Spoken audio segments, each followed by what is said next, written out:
It just unfolded so quickly. It was just horrific. It was taking them out. There was no way they were coming back in on that. If you took the airbed out of the equation, none of this would happen.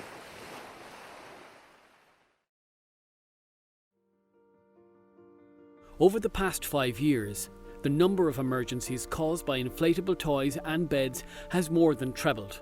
And during the summer of 2020, tragically, 2 lives were lost. Inflatable toys and beds are really unsuited to Irish beaches and lakes. There's so many factors we can't control. The temperature of the water, but also the wind and the tides can sweep us out to sea really quickly and get us into trouble. And they're just best left at home so that there's no temptation to use them on the beach. Cousins Sabrina Byrne and Annette Butler will never forget one sunny summer's evening back in 2018, when a relaxed family outing turned into something very different. It was beautiful weather. It was a gorgeous evening, but it was very gusty. We were down there with the kids. I actually had a picnic table with an umbrella in it, but the umbrella had to come down because with the gusts of wind it kept blowing over, and the wind was blown out to sea. A family parked up beside us and they had 2 little twin girls. They blew up an airbed that you sleep in. They took it out of the boot of the car and the 2 little girls were playing on the airbed, jumping on and off it, and they were kind of in and out of the water with it. We knew it was dangerous. We knew that something could happen. When we did go over, the airbed was gone. The father was trying to run after them. He couldn't get to them because the wind was too strong. But he obviously wasn't going to give up, like he just kept going. Annette got her phone and she made the call. I received a phone call around about 8 o'clock that evening to say that 2 girls had gone out to sea on an airbed. The Coast Guard had been alerted and the lifeboat pagers had been set off. And I knew from experience that it would take maybe 15 minutes for any of the rescue services to get here. So I decided to launch my own boat.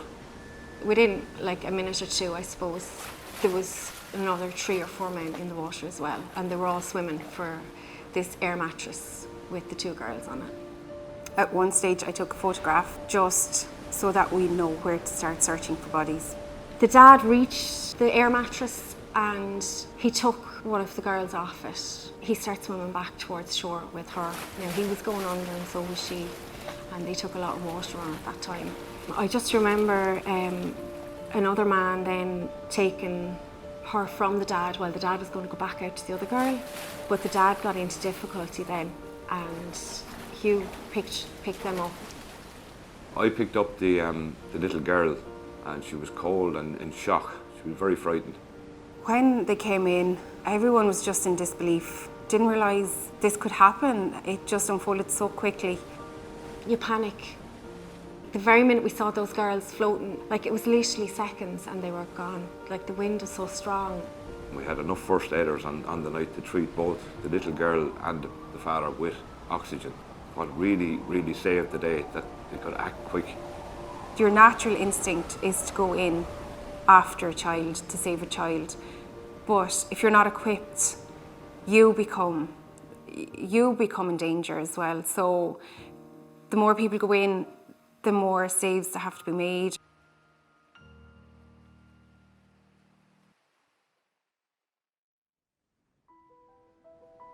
I decided to lead this project because the numbers of rescues in relation to inflatables has increased threefold over the past 3 years.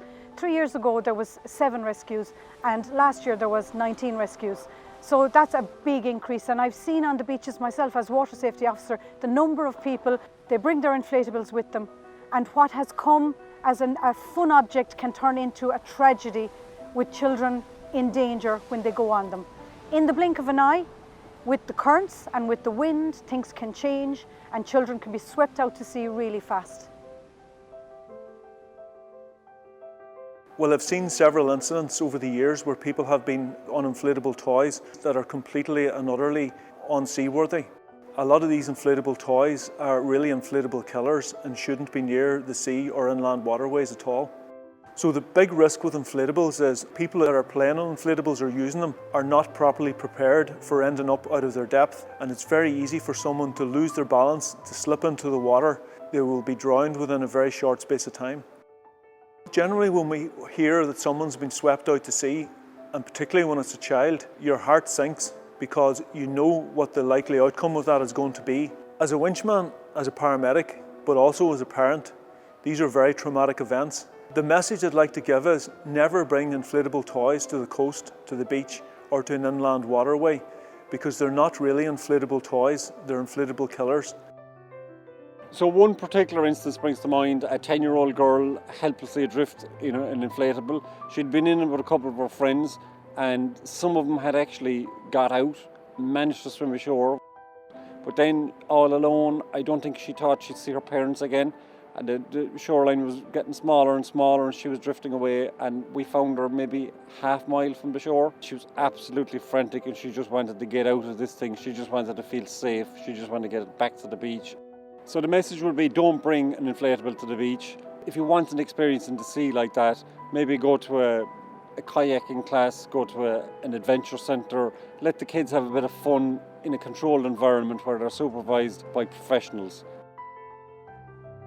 When we're talking about inflatables, this is what we mean. Lilos or beds, the donuts or rings, they all have something in common. They're made of cheap plastic, they're full of air, and they're light. Are they colourful? Yes. Are they safe? Not at all. They're cheap toys, but they could cost you your life. They're not to be used at the beach, rivers, or lakes. I've seen children get into trouble when using them at the beach. I've heard their laughter turn to screams of panic as they are blown out to sea.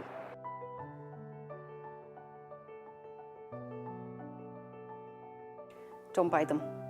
Don't buy them. If you see them reduced 50% off in the shop, so tempting, your child is there wanting to buy this inflatable to play with, throw it in the trolley. You bring it to the beach, you take your eye off your child for 10 seconds, they're gone. They could be swept out 2 seconds. It's all it takes. It's a change in the wind and your child is gone. Never. There's no going back from that. If you see somebody in difficulty in the water, don't hesitate. Make the phone call, ring 999 or 112 and report it to the Coast Guard. Don't assume someone else has done it. Make the call anyway. That's what they want you to do.